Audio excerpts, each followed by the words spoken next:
그분이 그런 말씀을 하셔요. 자기 자손한테.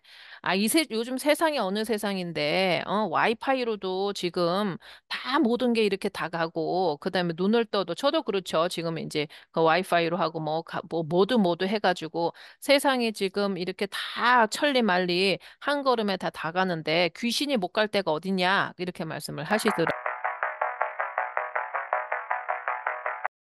예, 안녕하십니까. 인간 전략, 또 시애틀 국제무당 케이트입니다. 케이트 희영입니다. 예, 오늘은, 지금 다른 분이 이제 저하고 댓글을 다시면서 좀 얘기를 하시는데, 그분이 이제 말씀하신 것들 중에, 제 이야기를, 그 영상에 자료로 쓰셔도 됩니다 하셔서 그 부분을 조금 말씀드려볼까 합니다. 간단하게 이제 이거는 보통 이거 영상을 보시는 분들한테도 다 도움이 되실 거라고 생각을 합니다. 저도 어떤 상담자하고 이제 상담을 했는데, 이제 미국에 이민을 오셨어요. 근데 이분이 종손이십니다.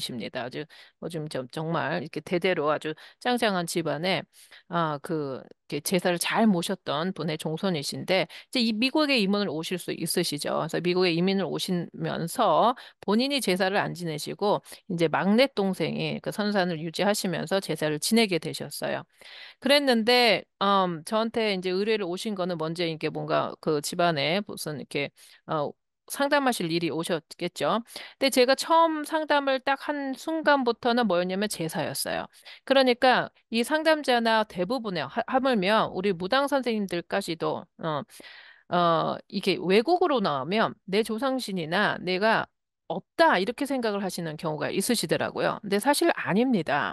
그러니까 저도 미국에 있잖아요. 그러면 저도 미국에서 그러면 신을 안 받았어야죠. 그게 없어야 되는 거지. 근데 아니라는 거지. 그래서 제가 그때 실제적으로 제 상담자하고 상담을 하면서 그때 그 집의 조상분이 저한테 실리셔서 그 상담이 진행이 돼서 저는 참 기분이 좋았고 어르신을 뵙는 기분이 들어서 참 좋았습니다. 진짜 그때 기분이 째졌어요. 어, 그분이 그런 말씀을 하셔요. 자기 자손한테. 요즘 세상이 어느 세상인데, 와이파이로도 지금 다 모든 게 이렇게 다 가고, 그 다음에 눈을 떠도, 저도 그렇죠. 지금 이제 그 와이파이로 하고 모두 해가지고 세상이 지금 이렇게 다 천리말리 한 걸음에 다 가는데 귀신이 못 갈 데가 어딨냐? 이렇게 말씀을 하시더라고요. 그러니까 제사라는 어떤 그런 거는 사실 어르신을 모시는 어떤 그 장손이 하셔야 되는 일인데 특히나 그 집은 그걸 굉장히 잘하셨던 집이시고 그 조상분들이 또 그걸 중요하게 여기시는 거였습니다. 근데 이제 많은 분들이 착각을 하시는 게 이제 외국을 오시거나 다른 데를 가시면 그 나라의 문화가 있기 때문에 그걸 하는 게 조금 좀 이렇게 불편하거나 그런 마음을 가지실 수가 있으시죠. 그런데 그 제사라는 거를 꼭 그 한국에서 지내셨던 것처럼 전통적으로 지낸다면 좀 부담스러우실 거예요. 근데 그러지 않으셔도 됩니다. 그때 이제 저 같은 경우 제가 상담한 경우에는 꼭 그렇게 안 해도 된다. 마음이 있으면 되는 거지. 좋아하는 국이나 밥이나 이렇게 해서 두부 몇 번 부쳐놓고 그런 건 하실 수 있잖아요. 그렇죠? 그렇게 해서 뭐 불고기도 하고 뭐 산적을 하든지 그렇게 해서 간단하게 하셔도 된다. 이렇게 해서 이제 그 상담을 마친 적이 있습니다. 그러니까 이 말씀은 무엇이냐면 국적을 가도 다른 나라를 가도 상관없으시다는 거예요. 물론 이런 분들이 있습니다. 상담자 중에 신가무리가 너무 셌는데 무당은 아니야. 그런데 이제 이 사람들한테 외국에 많이 나가서 살아요. 이런 말을 많이 하시게 돼요. 이제 저도 그 중에 하나였어요.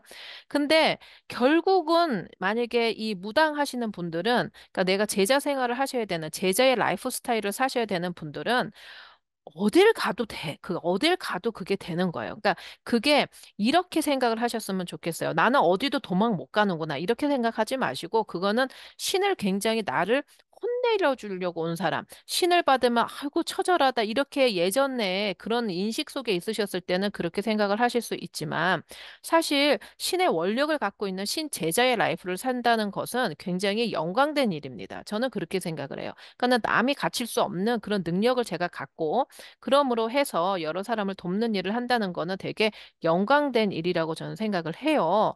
그렇기 때문에 외국이나, 물론 저도 그걸 잘 몰랐습니다. 이렇게 입 바른 소리를 짹짹 하는 저도 조금 그렇지만, 이제 전 그렇게 마음을 고쳐 먹었습니다.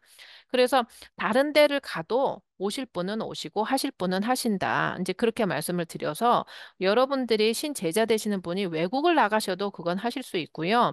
그다음에 제사를 지내시는 우리 종손분들 혹시 무슨 뭐 기회가 오셔서 외국 생활 한번 해보시는 것도 괜찮으시잖아요.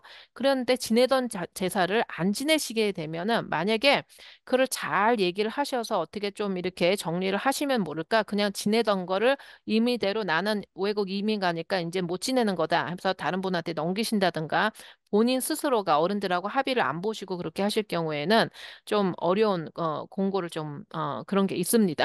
그런 영향은 있어요. 그래서 그냥 마음 편하게 외국을 가셔도 그냥 이제 그 나라의 문화에 맞게 조금 이렇게 간소하게 지내시면서 하셔도 괜찮으시다. 그걸 뭐 그 귀신이잖아요, 솔직히 영. 영인데 그리고 어떤 그 에너지라고 보시면 되는데 양자 역학의 에너지인데 그게 어딜 가도 아니, 왜 말이 이렇게 버벅거리는지 모르겠지만 갑자기 흥분을 해서 그게 한국에 있다고 없고 한국에만 있고 이런 건 아니죠. 그거는 진짜 조금 옛날 구식 생각인 거죠. 지금 안 가는 데가 어딨고 솔직히 저도 지금 미국에서 이런 방송을 해가지고 유튜브를 전 세계 사람들이 다 보고 있잖아요. 사실. 그리고 실제로 한국에서 그냥 구술하셔도 제가 거기 참여를 안 해도 미국에 살아도 그걸 다 이렇게 보실 분은 성불 다 보십니다. 그 외국 사람들 굿을 해주시는 우리 훌륭한 무당 선생님들 꽤 계셔요. 그런 경험 많이 하셨을 겁니다. 그런 무당 선생님들 중에, 나 외국 남편이고, 와이프가 한국, 그 와이프인데, 남편은 사정 때문에 외국에 있고, 그 다음에 어쩔 수 없이 굿을 무당 선생님만 혼자 이렇게 하셔도 그 집 성불 볼 건 다 봐요. 그러면 어떻게 설명할까요, 그거는? 그러니까는 꼭 그런 어떤 편견에서 조금 이렇게 우리가 예전에는 양자 역학도 몰랐고 그런 걸 몰랐기 때문에 이제 그렇게만 국소적으로 생각했지만 그러지 않다라는 말씀을 좀 한번 드려보는 그런 짧은 영상 좀 남겨드립니다. 좀 영상이 도움이 되셨으면 좋겠습니다.